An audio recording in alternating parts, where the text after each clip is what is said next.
membawa kita pada petualangan yang berbeda. Penasaran? Yuk!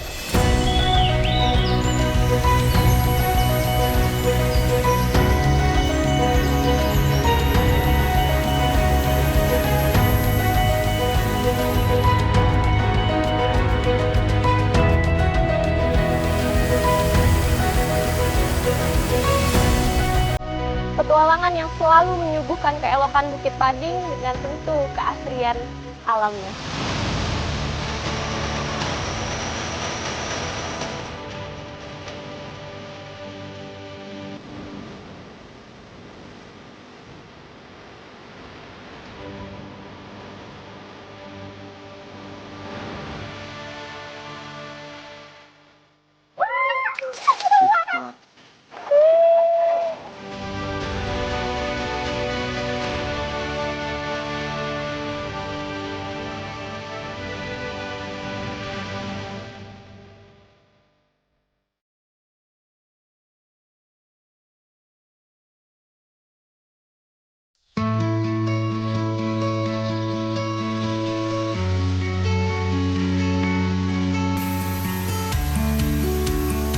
Setiap langkah adalah petualangan. Petualangan menaklukkan lelah untuk dekat dengan harapan. Harapan untuk melihat keelokan Bukit Pading dengan rangkaian air terjunnya yang memanjakan mata. Halo Bapak, selamat pagi.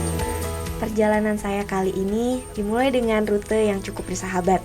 Diselimuti sejuknya udara perbukitan, asrinya pemandangan hutan, dan riuh rendah suara alam. Semuanya menambah pekat aroma petualangan.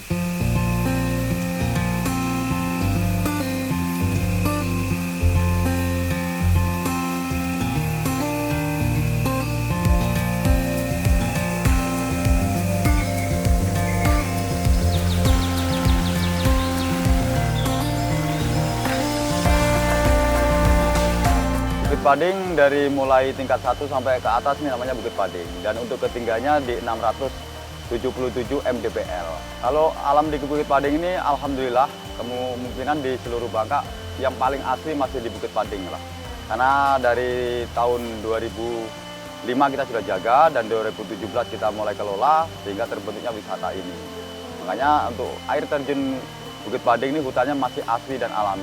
Ada lembaganya adalah LPHD, Lembaga Pengelolaan Hutan Desa, yang didukung oleh pihak desa setempat, yaitu Desa Lubuk Pabrik. Air terjun C2 ini punya keunikan tersendiri, salah satunya ialah punya 7 tingkatan. Kemudian ada beberapa fasilitas yang mungkin di wisata lain tidak punya, kayak toilet, gazebo, musola, kemudian ada produk UMKM-nya, ada kopi pading, ada macam-macam produk lah. Di hari Sabtu sama Minggunya pengunjung pasti nggak kecewa untuk melihat produk-produk kami yang dari UMKM-nya. Kalau di air terjun kita sudah menyediakan selain untuk menikmati alamnya, kita juga bisa ada camping ground. Kita punya alat komplit untuk camping groundnya, ada paket camping ground. Boleh juga untuk camping yang bawa alat sendiri, kita sudah komplit di sini. Nah, kalau dari parkiran sampai ke tingkat ke-7 itu paling lama 30 menit lah.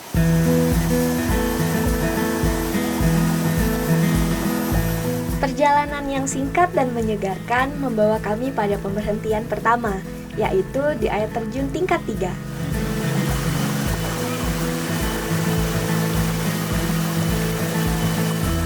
Gemuruh air yang sudah terdengar dari belasan meter perjalanan kini nampak jelas di hadapan saya.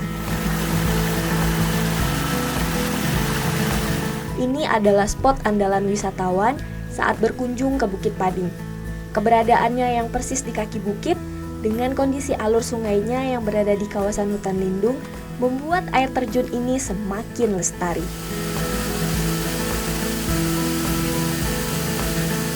Kalau keunikan dari tingkat 3 ini seperti yang kita lihat, punya kolam yang luas, kemudian air terjunnya juga lumayan, kemudian ke dalamnya juga lumayan. Dan perlu diketahui oleh para pengunjung bahwa tingkat 3 ini bukan tempat mandi anak-anak ya, ini hanya khusus untuk dewasa, makanya ke dalamnya hampir 3 meter. Makanya yang di atas kita tulis ini bukan pemandian untuk anak-anak. Nah di tingkat 4-nya baru untuk pemandian anak-anak, itu sekedar untuk informasinya.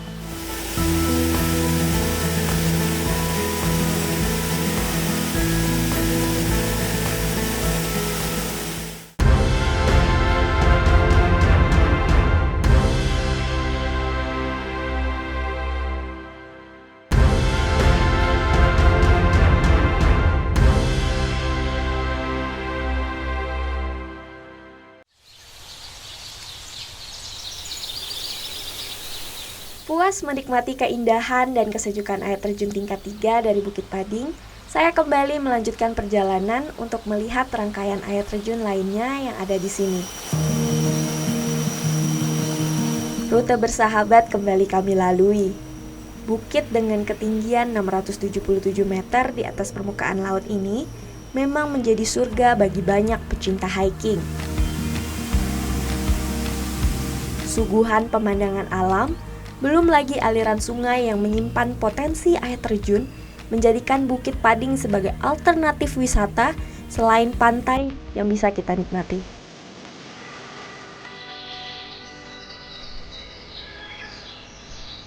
Keunikan lainnya adalah keberadaan perkebunan kopi di kaki Bukit Pading.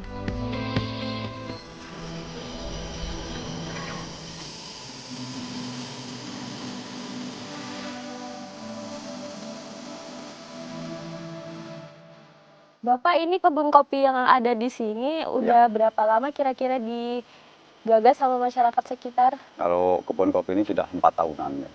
4 tahun.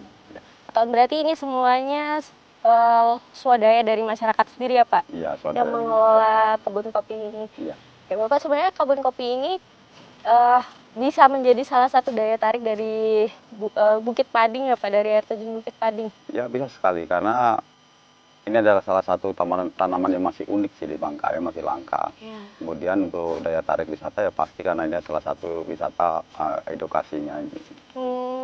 Ini kira-kira seluas ini ada berapa hektar Pak? Kalau Kebun yang kopi ini kita punya. sekitar yang kali ini 3 hektaran lah ya. Oh, 3 hektaran. Nah, dalam 3 hektar itu biasanya 1 tahun berapa kali panen dan berapa banyak sekali panen, Pak? Kalau untuk musim yang aslinya itu 1 kali panen, Oke. yang paling banyaknya. Tapi kalau di Bangka, khususnya di C2 sini, kopi ini nggak ada musimnya, ini terus buah dia. Itu salah satu keunikan Keunikannya. dari kopi kita yang punya. Beda dengan di luar daerah ya. Di luar daerah itu hanya 1 kali, kemudian buah sekali mungkin sekali. Kalau di Bangka ini memang unik, ini buah yang masak masih ada. Oh iya. Buah yang belum masak juga masih ada, buah yang baru kecil-kecil juga ada. Oh, berarti kopi yang kita punya ini selalu berbunga setiap tahun, Iya, Pak? selalu bunga dan berbuah setiap tahun.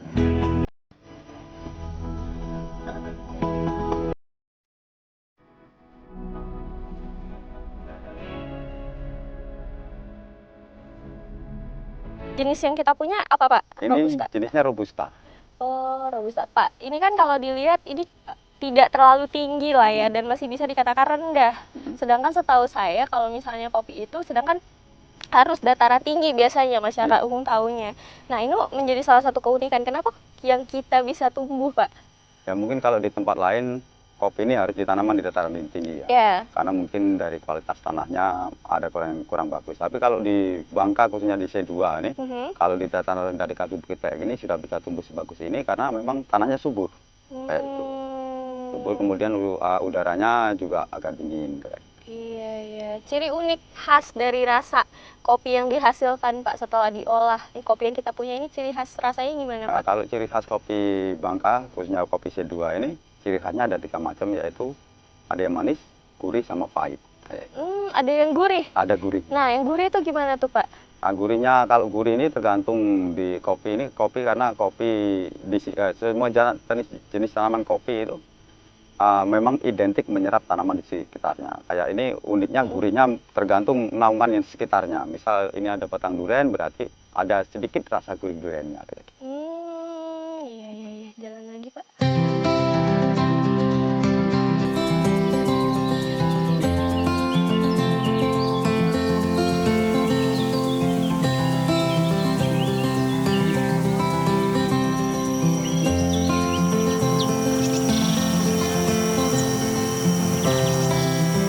Gemuruh air terjun Bukit Pading kembali kami rasakan.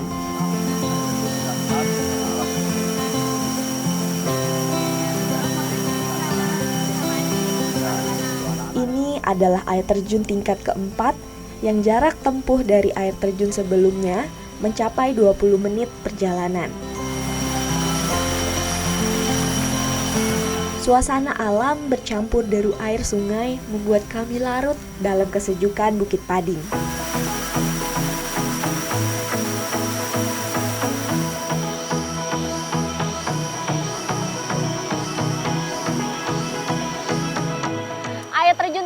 berada sekarang adalah air terjun kebanggaan dari masyarakat Desa Lubuk Pabrik, Kabupaten Bangka Tengah.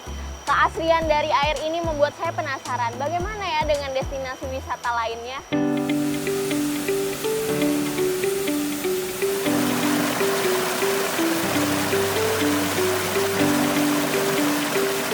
Pak Basori juga sigap meracik kopi Pading yang berhasil didapatkan dari musim panen tahun ini. Kopi yang menjadi simbol dari kesuburan dan komitmen masyarakat sekitar untuk merawat dan mengembangkan wisata perbukitan yang mulai digandrungi banyak wisatawan.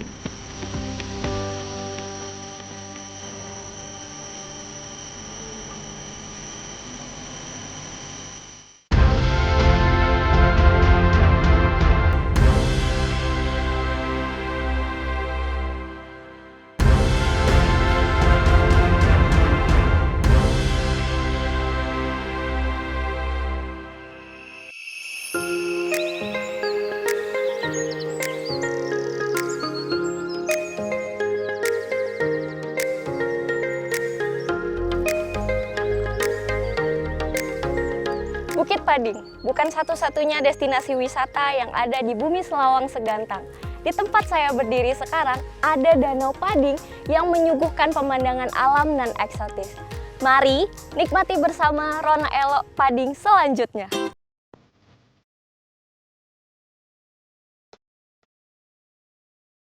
Danau Pading terletak di Desa Perlang, Kecamatan Lubuk Besar, Kabupaten Bangka Tengah. Danau ini awalnya merupakan bekas penggalian tambang timah yang kemudian disulap menjadi salah satu destinasi andalan dari Desa Perlang. Upaya pemuda setempat menjadikan Danau Pading sebagai kawasan wisata berhasil menjadikan Desa Perlang sebagai salah satu desa terbaik yang meraih anugerah Desa Wisata Indonesia di tahun 2022.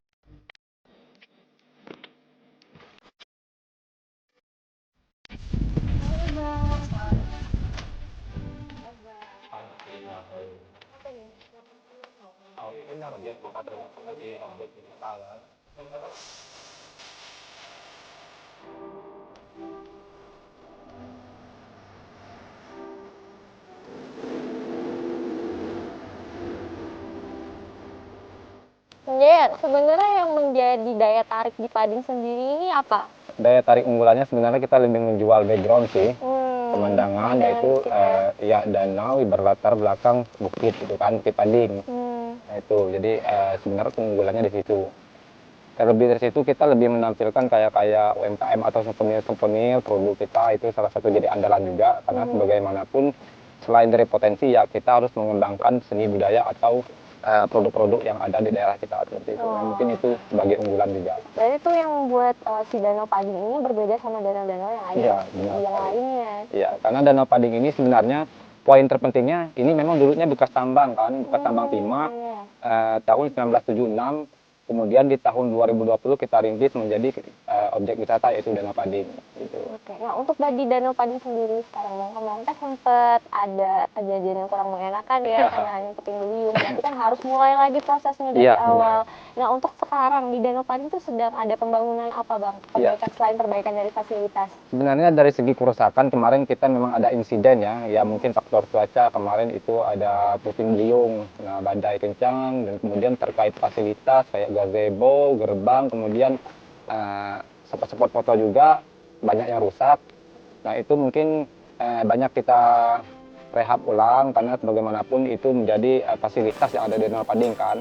Nah terlebih dari itu kita lebih fokus kayak villa gitu kan, penginapan, karena kebanyakan sih wisatawan baik pun lokal, domestik atau mancanegara mereka itu lebih fokus mau nginep di sini katanya gitu kan.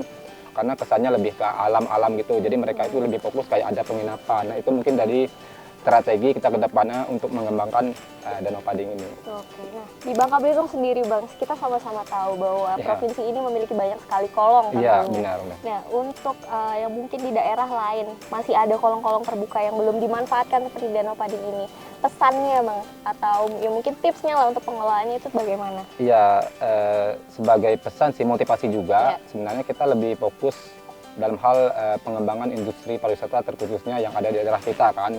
Ya kita mengutamakan yaitu lahan-lahan bekas tambang, terkhususnya kalau di Bangka Belitung kan, nah seperti Danau Pading. Kalau di tempat-tempat lain sih, ya harapan kita lebih merangkul SDM lah, SDM untuk mengembangkan pariwisata, bahwa sebagaimanapun harapan kita di pariwisata ini menjadi faktor ekonomi juga untuk masyarakat kita. Nah, banyak sih kolong-kolong bekas tambang yang memang belum dikelola. Nah, di situ pun banyak potensi-potensi yang benar-benar belum kita gali, gitu kan. Nah, harusnya memang mungkin itu jadi motivasi juga kawan-kawan, bagaimana kita sudah pada dasar kelompok memotivasikan yang lainnya seperti apa. Itu harapan kita untuk ke depannya. Pop Darwisnya ya. Iya, Pak Darwisnya. Kalau kata orang tuh beautiful mess atau Iya, perusahaan benar. yang cantik sampai akhirnya bisa dikelola seindah ini dan jadi tempat untuk Benar wisata. sekali.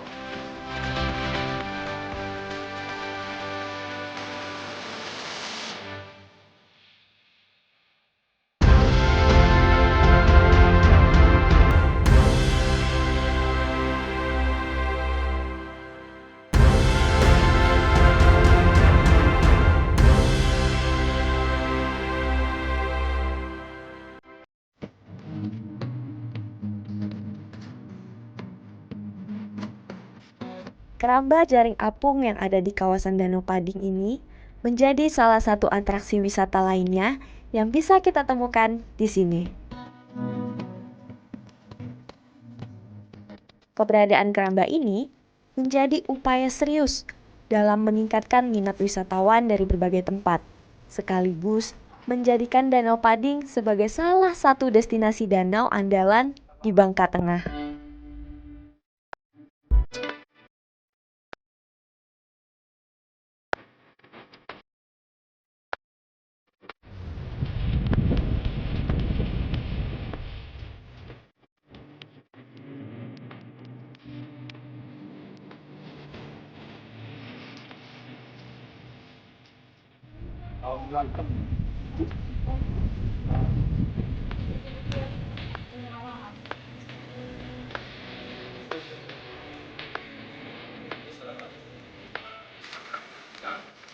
Airnya memang bekas tambang kan, kemudian kita olah menjadi keramba apung ini. Menurut ilmuwan, mereka meneliti kemarin sumbernya itu pH-nya sampai 7,5 pH. Jadi itu bisa langsung dikonsumsi. Nah, kemudian alirannya sampai ke sini, kemudian kita cek dengan kapasitas airnya seperti apa. Kita coba untuk keramba apung, ternyata berhasil untuk keramba ikan. Untuk panen kita sebenarnya lebih ke bulanan, itu selama 4 bulan kita panen, 4 bulan sekali kita panen, dan sekali panen itu mencapai sekitar 200 sampai 300 kilo untuk sekali panennya. Ya mungkin itu salah satu strategi kita, bagaimana kita mengembangkan souvenir atau UMKM di sini.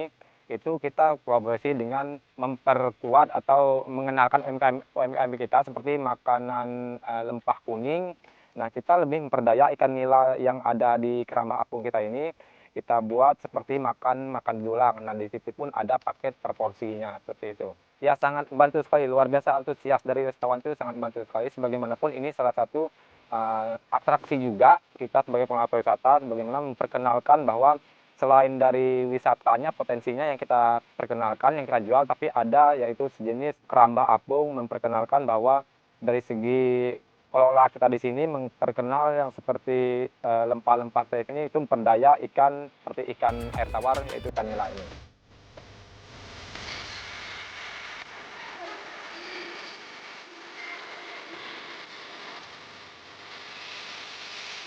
Lempah kuning menjadi pelengkap dari eloknya wisata alam Danau Pading. Bagi wisatawan yang berkunjung ke sini, mereka bisa menikmati kuliner khas dengan segarnya ikan nila yang dipanen langsung dari keramba jaring apung di Danau Pading. Tidak hanya lezat, Masakan ini juga mencerminkan kebudayaan Bangka Belitung yang kuat akan pengaruh dari rempah-rempah lokal.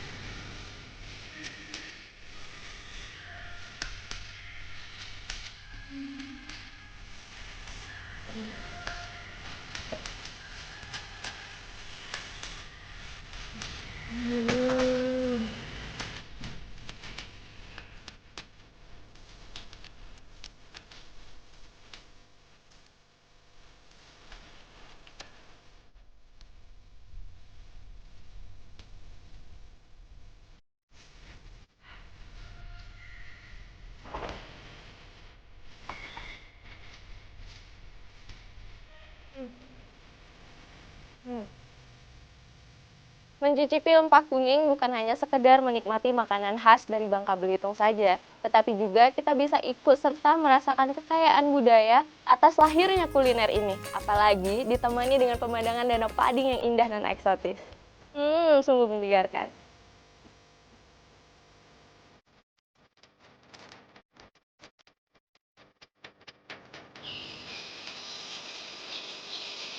Bukit Pading dan Danau Pading, dua sisi dari satu kisah yang saling melengkapi. Anugerah yang terlukis dalam bentangan kanvas alam dan membuat setiap penikmatnya larut dalam keindahan.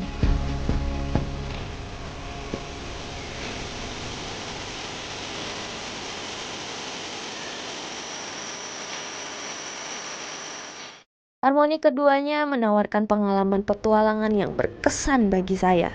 Dalam Elok Rona 2 Pading, kami tuliskan pesona yang terjaga jauh dari ancaman kerusakan.